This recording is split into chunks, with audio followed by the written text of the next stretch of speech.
Alors, l'autre élément, donc pour vous montrer un peu la puissance de ce langage, c'est la récupération ou le parsing du fichier euh, qu'on devait télécharger au niveau de l'INSD, les fichiers PDF, si vous vous rappelez.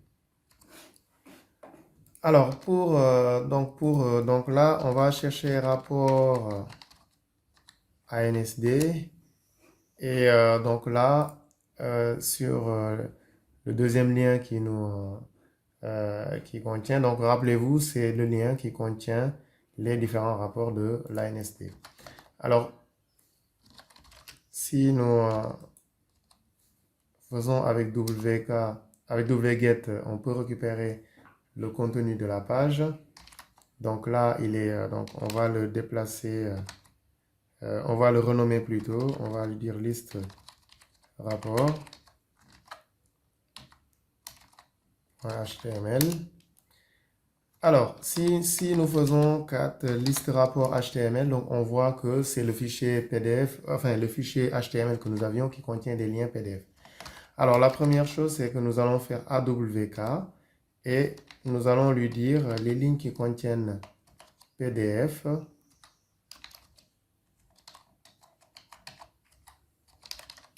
Print.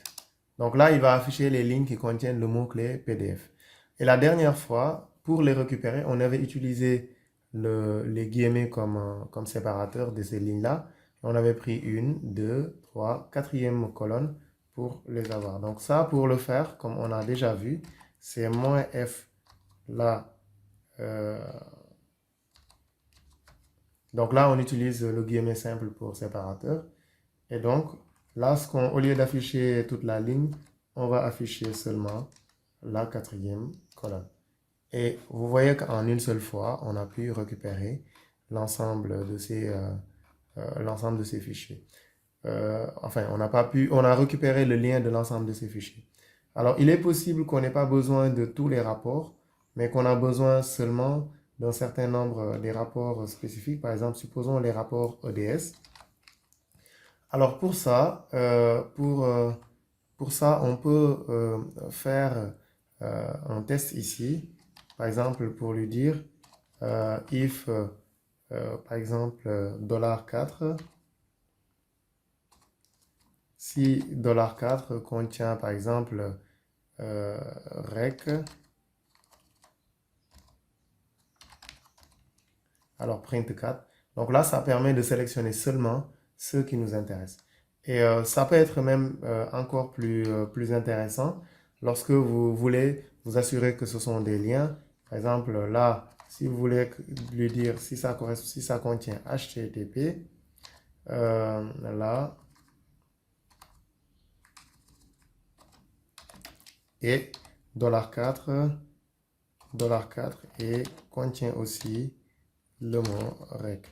Donc là, on ne verra pas de différence parce que tout simplement, tous les éléments qui sont revenus contiennent le mot HTTP ou HTTPS. Mais ça peut être important pour pouvoir filtrer. Donc vous pouvez utiliser le if, vous pouvez faire un affichage globalement qui va être très utile. Voilà. Donc en termes de traitement, AWK permet vraiment de faire des choses très variées et d'utiliser un langage de programmation riche, etc. Voilà, c'est tout ce que je voulais vous montrer. Donc, si ça vous a plu, donc n'hésitez pas. Ou si vous avez des difficultés, on peut en discuter au niveau du forum du MOOC. Ce sera avec plaisir. Je vous remercie d'avoir regardé cette vidéo et je vous donne rendez-vous au prochain.